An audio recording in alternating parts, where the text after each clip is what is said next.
from anonymous callers wanting me to abort this conference, threatening me with unspecified action. And I have said, no, look, why in the first place is about private? You are a coward. Because if you know you can do what you are claiming to, just use your number, then we'll start talking from there to honor to no fambase. So for those who have been threatening me, I'm saying, no, look,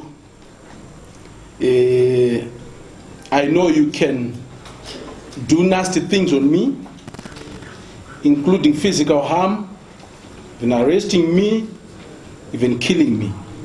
But no, look, as soon as there's no change, killing the messenger won't kill the message.